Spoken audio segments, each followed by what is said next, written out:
So we return to Charge of the Light Brigade by Tennyson, and sort of continuing from where we stopped last time.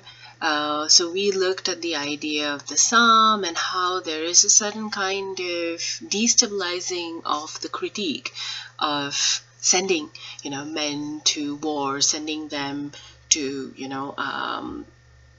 sacrifice themselves, and all for the greater good, because there's nothing wrong with doing that. So similarly, when we look at the larger text as well, he does in that sense echo the experience of the soldier, right? In fact, he echoes, more importantly, the drudgery of being a soldier. So in the opening lines itself, half a league, half a league, half a league onward, all in the valley of death. So that whole idea of half a league, and it's kind of like this, this repetition, because in fact, you notice that Tennyson uses a lot of repetition, right? One, to give a sense of urgency, and in this case, to give the sense that, you're in this tedious journey towards,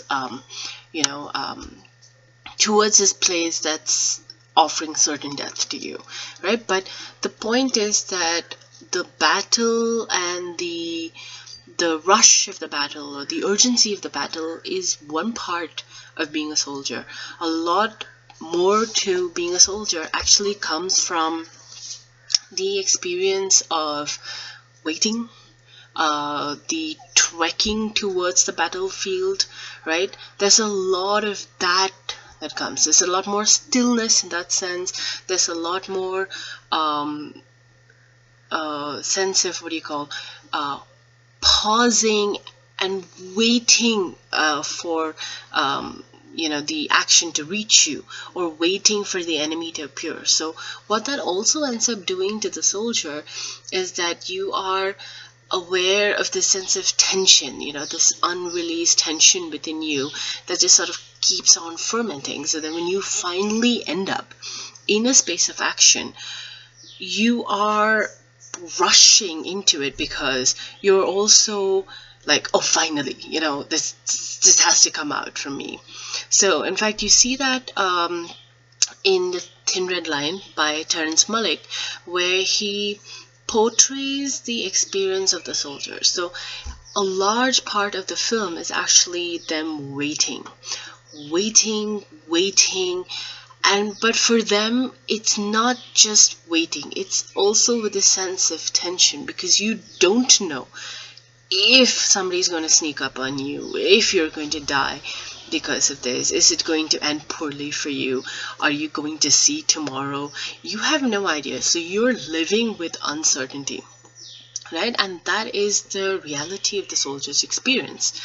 But Tennyson manages to highlight that. In fact, more interestingly, he also highlights something that we see actually come in stanza 3, when he says, cannon to right of them, cannon to left of them, cannon in front of them. And he repeats this in stanza 5, when he says pretty much the same things. In fact, the lines are pretty much the same. It's cannon to right of them, cannon to left of them, cannon in front of them, volleyed and thundered, stormed at with shot and shell.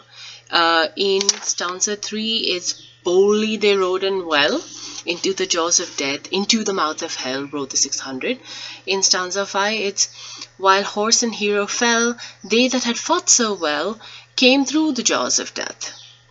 Back from the mouth of hell, all that was left of them, left of 600. So it's almost actually like stanza 3 and stanza 5 sort of connect, right? Because if they say that they boldly rode in, here it's like, oh, they came out, the ones who managed to sort of survive this charge, they managed to come out, right? But what we also get the sense, because he gives it, the way the lines are phrased gives you the sense of being hemmed in, like cannon to right of them, cannon to left of them, cannon in front of them. And interestingly, in the 5th stanza, it's cannon behind them. So beginning, they are heading towards the battle. Later, they're in the thick of battle, and they're actually completely surrounded. So in that sense, also vulnerable, because it's your back to the cannons, right? So the sense of being hemmed in within this space, and yet having to fight your way through that. It's a particularly distressing image that he portrays. And yet there is, like what we spoke about, the urgency, this sense of this verve that comes through, this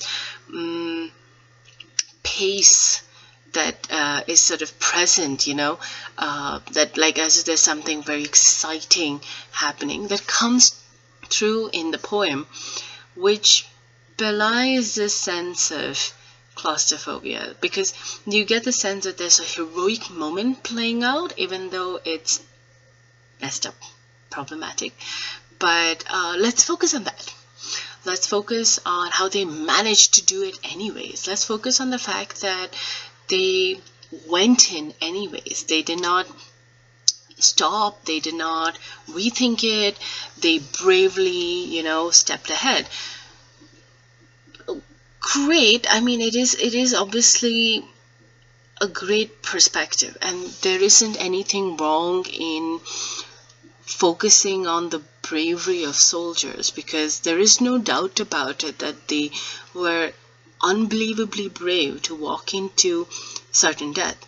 But what is not getting highlighted in Tennyson's poem, which we as readers ought to, is the fact that we're not highlighting what the military commanders did. We're focusing on the soldiers. And so we're like, no, let's praise their bravery. And yeah, that's a blunder, and let's not focus on that, because obviously it's terrible, but let's honor this. Let's not dim the bravery of this moment by focusing on that, because you don't want to focus on that. It becomes so ugly and it's unpleasant, and let's not do that, right? Which is why even the way the poem ends, the last stanza is, when can their glory fade? Oh, the wild charge they made, all the world wondered. Honor the charge they made, honor the Light Brigade, noble 600. It's like, let's not focus on anything else, let's focus only on this. Let's focus on how amazing the Light Brigade was. Let's focus on the fact they went ahead and did this, even though they probably understood this is a bad idea and we shouldn't be doing this, but they obeyed. They did it for queen and country, and that's what we need to focus on. We should not be focusing on the senior officers. It's a sentiment that we see actually echoed in a lot of war fiction. In fact, Captain Corelli's Mandolin is one of them, because you have, for instance, in one of the early segments, when the soldiers are, they've been sent into a battlefield posing as enemy soldiers and to sort of instigate a war. They realize once they accidentally kill everybody else, not following orders that they were supposed to, they realize that they were set up by their senior officers. They were set up because they're fodder, they're cannon fodder, and so it doesn't matter if they die. Brave as they are, somebody will give them a medal, somebody will give them a plaque commemorating their sacrifice, but what the senior officers are more interested in is the results that's going to come, because some of these things can just get written away, right? And in fact, even in the context of the Crimean War and the charge of the Light Brigade, much of this could have technically gotten written away, and probably one of the reasons they didn't is because there was so much of media reporting on this. In fact, interestingly, of all the countries involved, England was the only one that did not have censorship of media in place. But as soon as the war ended, they had censorship laws, because it was like, okay, you know what, we cannot give them this much of free access to what's actually happening. We cannot permit them to put out just about all the material, because we have to have some way of gauging if this is okay to put out there, because we don't know how it's going to impact the public. So let's hold on to that. But till then it wasn't. So maybe that is one of the reasons why there is so much of a commentary. But the fact is that battlefields are littered with such decisions, and if they manage to sort of go under the radar.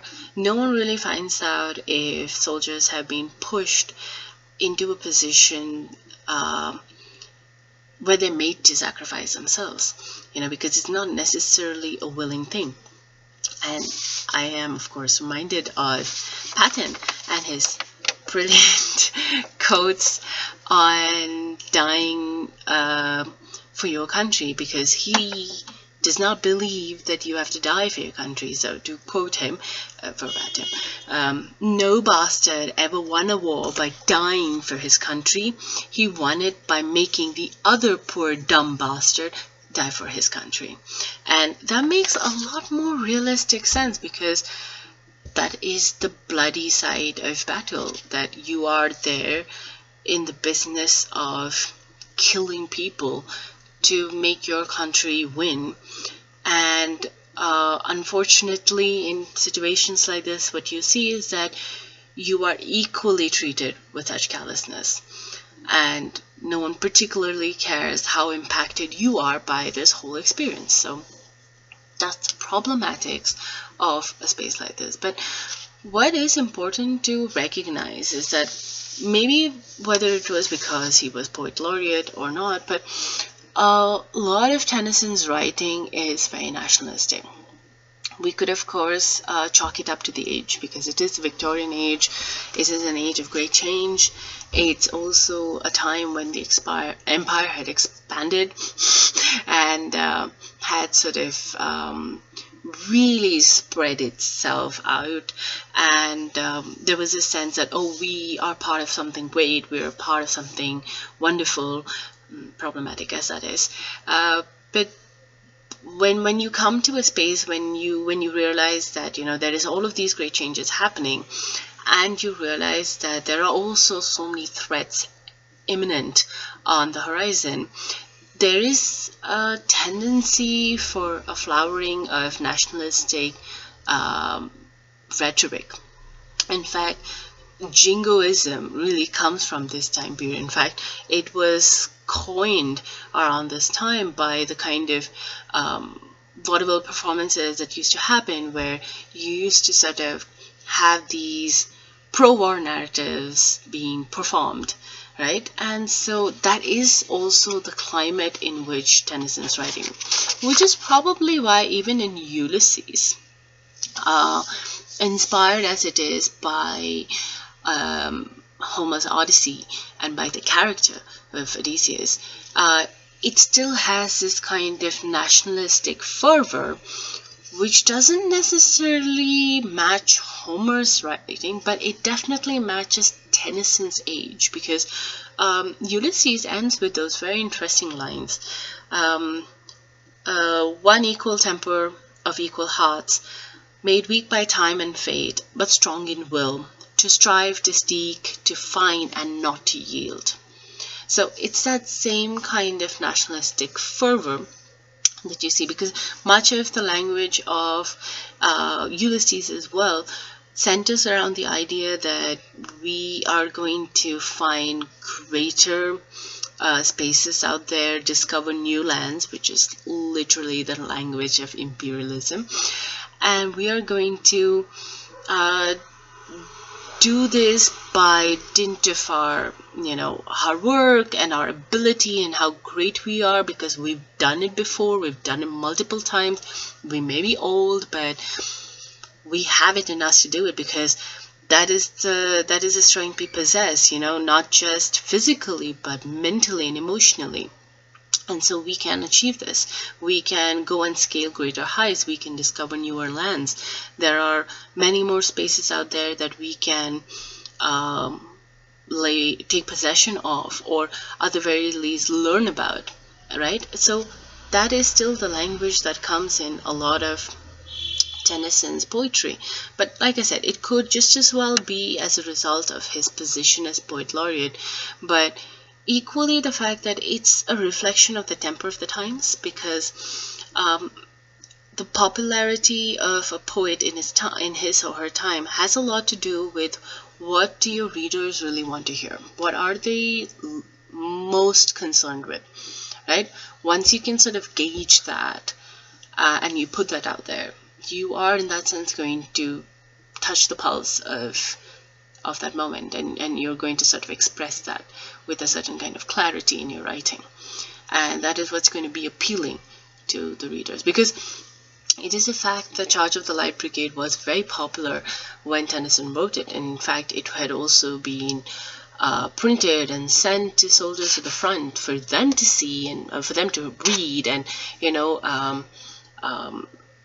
understand how they have sort of been immortalized in writing.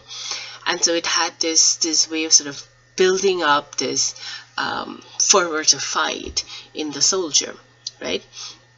Of course, one of the things is that Tennyson is writing at a time when he doesn't know how the war will end, so he is writing it with the hope of inspiring people to fight.